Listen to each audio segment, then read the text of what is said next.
Antoine Verrière, le refondateur de l'agence SEO Monkey. Quelqu'un qui tape sur Google et qui recherche sur Google une prestation de service ou un produit, il est prêt, il est déjà dans la décision de conversion. Enfin, vraiment, lancez-vous sur le long terme. Vous ne devez pas avoir d'intérêt quand vous allez voir quelqu'un. Le réseau, c'est quelque chose qui peut être fait de manière sincère. Donc voilà, essayez de vous chercher un petit peu tranquillement, voyez ce que vous aimez faire. Si tu veux tout apprendre sur l'acquisition, alors cette vidéo est faite pour toi. Pour la petite présentation, je suis Antoine Verrière, le refondateur de l'agence SEO Monkey. Et depuis 4 ans, je fais de l'acquisition sur quasiment tous les canaux. Et donc dans cette vidéo, je vais vraiment t'expliquer pas à pas comment tu peux lancer une machine à lead sur l'acquisition. C'est parti. Pour commencer, on va parler de long terme versus court terme dans l'acquisition. Vous serez obligé au lancement de faire du court terme pour trouver vos premiers clients, tout simplement pour manger. C'est obligatoire au début. Mais il faut tout de suite lancer le long terme, bien que les résultats arriveront au moins dans 6 mois. Quelle est la différence? La différence, en fait, sur le court terme, c'est que vous aurez toujours besoin autant de temps pour trouver le même nombre de clients. C'est-à-dire que si vous faites que du court terme, dans 10 ans, vous aurez besoin d'autant de temps qu'aujourd'hui pour trouver le même nombre de clients. Alors que lorsque vous mettez en place une stratégie d'acquisition de long terme que je vais vous détailler dans cette vidéo, petit à petit, le temps nécessaire pour trouver le même nombre de clients va complètement diminuer. C'est un peu le côté scalabilité et vous allez avoir un nombre de prospects toujours plus important dans le temps, alors que finalement, vous n'allez pas avoir besoin de mettre plus de temps de travail dans votre acquisition. On va commencer par le court terme, que vous connaissez peut-être les plateformes déjà d'acquisition, comme Malte, qui est très connu. Moi, je ne l'ai jamais personnellement utilisé, mais j'ai eu pas mal d'échos. Ça permet vraiment d'avoir des premiers contrats, mais souvent assez peu qualitatifs. Les prix sur ce genre de plateforme sont vraiment tirés à la baisse. La concurrence est très forte, et comme je vous le dis, généralement, les freelances qui sont sur ce genre de plateforme, c'est plutôt des débutants qui se lancent, puisque naturellement, avec le temps, ils auront une source d'acquisition hors de ce genre de plateforme. Mais toujours intéressant justement pour avoir vos premiers prospects, vos premiers leads et peut-être aussi vos premiers contrats. Donc tout ce qui va être lié aux plateformes comme Malte. Moi, ce que j'ai beaucoup aimé faire au tout début lorsque je me suis lancé, c'est donner des cours, donc des cours dans des incubateurs et dans des écoles master, ce qui fait que vous allez avoir une audience naturelle, physique, qui va vous permettre de vous faire connaître. Et franchement, depuis cette méthode, moi, m'a permis d'avoir pas mal de clients au lancement. Et en plus, bien que ce soit une stratégie court terme, c'est-à-dire que ça vous apporte vraiment des résultats immédiats, on va avoir cette notion de développement de réseau physique qui, elle, aura un impact sur le long terme. Donc c'est vraiment quelque chose que je peux vous pousser. Si vous avez la possibilité justement de contacter des incubateurs, des écoles, etc. pour donner gratuitement de l'expertise, et ben faites-le, ça, c'est des choses qui vont vous apporter des résultats.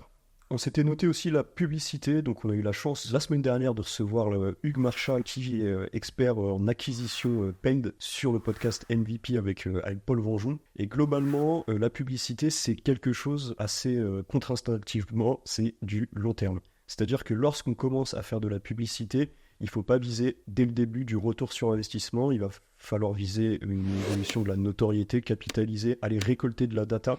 Et donc en réalité, on peut penser que la publicité, c'est une bonne solution pour se lancer. Si vous n'avez pas de budget, pas du tout.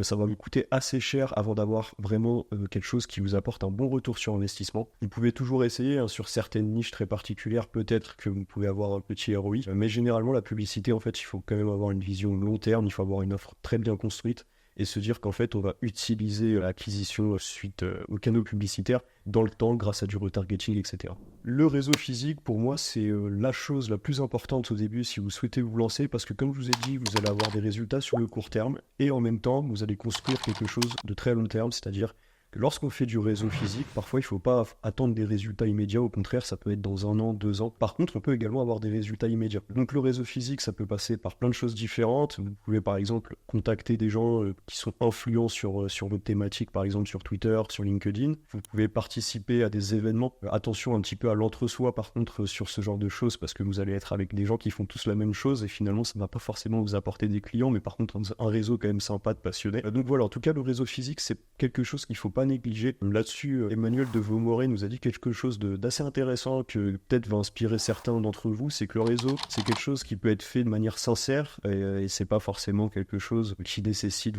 d'être, comme beaucoup peuvent le penser, un petit peu faux cul, excusez-moi pour le terme. Donc cherchez à vous faire en fait des gens que vous appréciez réellement, dans votre thématique, etc., que vous admirez, et c'est des choses vraiment qui vont être agréables dans le temps et qui vont vous permettre vraiment de développer. L'acquisition court terme et long terme, c'est vraiment quelque chose que je vous recommande. Maintenant, on va parler de l'apport d'affaires. Donc l'apport d'affaires, ça consiste à contacter des gens influents, très visibles en fait dans votre thématique. Ça rejoint fortement le réseau physique, parce que quelqu'un qui a beaucoup de prospects, beaucoup d'influence dans une thématique, il n'a aucune raison normalement de vous donner de l'apport d'affaires, si ce n'est que justement il a confiance en vous, il a confiance en vos hard skills, et donc ça passe en amont forcément par des rencontres, par le fait d'apprécier d'avoir des points communs avec ces personnes-là, et potentiellement vous pourrez avoir la chance d'avoir dans votre réseau proche quelqu'un qui pourra vous apporter pas mal de prospects, pas mal de leads de par sa visibilité. Et bien sûr, en échange de l'apport d'affaires, le système, c'est soit on achète des prospects, soit on verse à chaque client un certain pourcentage à l'apporteur d'affaires. Donc les deux s'y retrouvent.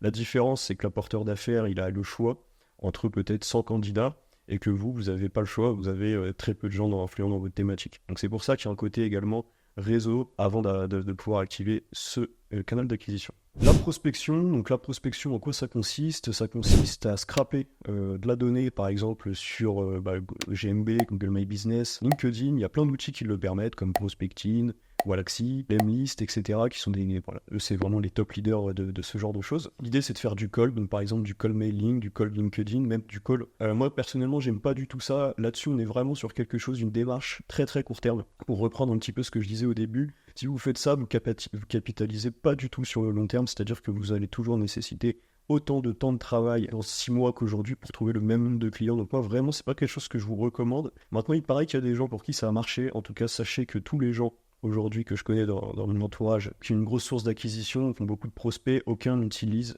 cette source, et aucun n'a eu réellement de résultats via ce genre d'outils. Maintenant, on va parler de canaux d'acquisition long terme. Donc avant de commencer, je tiens vraiment à vous conseiller de vous y mettre dès le début, même si les résultats arriveront dans 6 mois, 1 an, 2 ans. Et en fait, bien sûr, sur le très très long terme, vous ne ferez que développer votre acquisition. Donc les premiers résultats arriveront seulement dans 6 mois, mais en réalité, cette stratégie, c'est quelque chose qui va vous permettre de scaler sur toute la durée de vie de votre projet, de votre entreprise. Et donc, c'est vraiment quelque chose qu'il faut mettre en place le plus rapidement possible.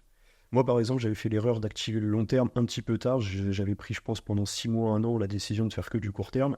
Et j'étais au même point au bout de 6 mois, 1 an, alors que lorsque j'ai commencé le long terme, j'ai commencé à pouvoir développer l'activité. Donc voilà, vraiment, le long terme, je sais que c'est un effort au début, on fait du travail, on n'a pas de résultats, c'est assez chiant, entre guillemets, pendant quelques mois. Mais sachez que c'est ça qui fera la différence, et vous comprenez que toutes les stratégies court terme sont plutôt désagréables en réalité, que ce soit du cold, etc. C'est pas des choses qui nécessitent beaucoup de passion.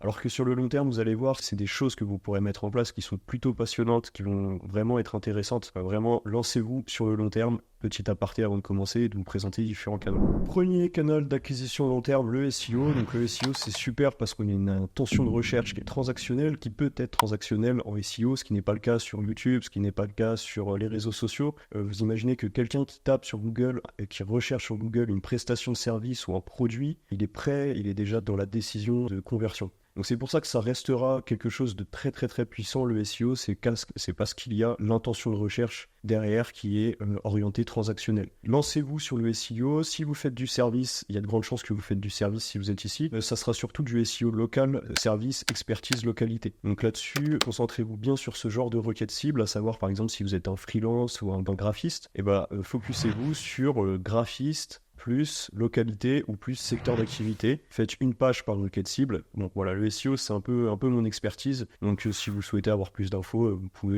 pouvez suivre la chaîne ou alors vous balader un petit peu sur notre site. Ensuite, on va voir YouTube. Donc YouTube, c'est quelque chose que moi, j'ai pas encore personnellement mis en place en cast avec Paul Bonjour. Sachant que sur YouTube, on va traiter de l'informationnel. Donc beaucoup moins transactionnel que le SEO. C'est très bien YouTube sur du service pour vraiment développer sa notoriété, faire ce qu'on appelle de la réassurance. On peut faire un petit peu d'acquisition, je pense qu'il faudra un bon nombre d'abonnés avant de commencer à avoir vraiment des leads qualifiés sur de la prestation de service. YouTube permet cependant de vendre de la formation, du coaching, donc si c'est la direction que vous preniez, ça peut être intéressant. En tout cas, c'est pour moi un canal extrêmement important, c'est pour ça que je vous fais cette vidéo. Pour plusieurs raisons, et aussi parce que pour moi sur YouTube c'est ici qu'on a la plus grosse opportunité aujourd'hui, car la différence de qualité de contenu aujourd'hui sur une thématique YouTube est assez importante entre celui qui va être le leader de ce marché et quelqu'un qui est un petit peu en train d'essayer ces différents canaux, ce qui n'est pas forcément le cas sur les autres canaux que je vais vous citer, donc par exemple le SEO, donc YouTube SEO ça demande quand même beaucoup de travail, mais par exemple les réseaux sociaux, etc. Voilà, YouTube c'est certain que c'est un canal d'acquisition qui est très puissant, mais qui demande beaucoup d'expertise, beaucoup de temps. Il n'y a qu'à voir l'exemple de Théo Lyon, de l'agence Kudak, qui est assez parlant. Il a développé cette agence concrètement sur de l'expertise Facebook Ads à la base, grâce à YouTube en grande partie, LinkedIn également, et c'est clairement une croissance qui a été très fulgurante. Je crois qu'aujourd'hui ils sont quasiment 50, donc YouTube clairement un canal d'acquisition très puissant. Par contre ça demande beaucoup de travail, beaucoup de passion, et c'est peut-être pas fait pour tout le monde. Maintenant les réseaux sociaux, donc LinkedIn et Twitter si vous faites du service, si vous cherchez à vendre de la prestation. Important sur le long terme également, parce que derrière des posts récurrents qui donnent beaucoup de valeur, vous allez vous construire une petite communauté. Vous allez avoir un effet un petit peu boule de neige, donc il y a vraiment un côté long terme. Pour avoir utilisé LinkedIn et Twitter pas mal, j'ai remarqué qu'il faut quand même respecter les codes si vous souhaitez développer vraiment ce côté-là. Donc concrètement faire des carousels, voilà, des choses en fait qui répondent aux codes des réseaux. Ça demande du temps, c'est un vrai travail. Il faut vraiment donner beaucoup de valeur, il faut donner par exemple des tutoriels avec des choses qui sont vraiment importantes. Si vous décidez d'utiliser ces réseaux de manière régulière sur le long terme, mais sans respecter les codes, il est fort probable qu'en fait vous allez aussi stagner en termes de statistiques, donc c'est pas forcément à ce moment-là une vision long terme. Mais voilà, en tout cas les réseaux sociaux très importants, notamment je pense parce que en fait si vous utilisez suffisamment les réseaux sociaux, vous avez également un effet d'expertise qui va se mettre en place, parce que les gens vont se souvenir de vous et vont vous voir sur plusieurs années et vont se dire ok, donc lui ça fait quand même X temps que je le vois passer, même si c'est pas forcément super intéressant ce qu'il raconte sur les réseaux. Bon, il doit au bout de autant de temps être plutôt performant et bon dans ce qu'il fait. Et donc vraiment c'est quelque chose pareil qu'il faut mettre en place dès le début. Je recommande au minimum 2 ou 3 posts par semaine sur chaque plateforme et tenir le rythme sur le long terme et essayer de donner un maximum de valeur. Et le dernier canal d'acquisition long terme, ça va être le réseau physique. Le réseau physique, franchement, c'est quelque chose de très puissant. Moi personnellement, je l'ai activé un peu tard, j'ai fait beaucoup de digital et du coup je me suis retrouvé avec énormément de petits prospects provenant de partout. Et pour avoir des gens autour de moi qui font beaucoup de réseaux physiques, ça va vous permettre quand même d'aller décrocher des plus gros contrats, des plus gros prospects. Et cette notion, voilà, je trouve est importante à préciser. Et le réseau physique, c'est quelque chose qu'il faut voir vraiment sur le long terme, parce qu'en fait, vous ne devez pas avoir d'intérêt quand vous allez voir quelqu'un, sinon ça va pas fonctionner. Et donc, ce qui va se passer, c'est que les choses vont, si elles payeront un jour, et c'est même pas l'objectif en fait, payer dans quelques années, dans quelques mois, il n'y a pas de règle. Et vraiment dans le réseau physique, si j'ai un conseil à vous donner, c'est essayer de pas avoir d'intérêt, c'est juste d'être le plus sincère possible, et peut-être qu'un jour ça vous apportera des résultats. Moi je vous confirme, je connais des gens qui sont très investis dans l'organisation d'événements, dans des associations, etc. Et croyez-moi qu'ils ont énormément de business qui provient de ce canal d'acquisition, mais ils ont toujours une approche non business. Voilà, juste petit aparté là-dessus, parce que je trouve que c'est pas forcément instinctif lorsqu'on essaye de lancer le réseau physique. Pour finir, juste sur ces canaux long terme, vous aurez compris, il va falloir le faire longtemps et de manière plutôt qualitative pour que ça marche. Donc là-dessus, moi ce que je vous recommande, c'est d'essayer de travailler sur les canaux qui vous intéressent le plus, sur lesquels vous prenez du plaisir, parce que ça demande une intensité dans le temps qui va nécessiter un minimum de passion. Donc voilà, essayez de vous chercher un petit peu tranquillement, voyez ce que vous aimez faire et capitaliser sur ce qui vous procure le plus tout simplement de plaisir. J'espère que cette vidéo vous aura plu. Je vous refais une vidéo la semaine prochaine, on essaye de tenir le rythme, et la semaine prochaine on verra quel sujet on va aborder. On va peut-être faire une vidéo sur stratégie paid, donc on va peut-être sortir un petit peu le SEO, puisque on a eu sur le podcast MVP cette semaine Hugues qui nous a parlé de ça, donc normalement on va aborder ce sujet la semaine prochaine. Ciao.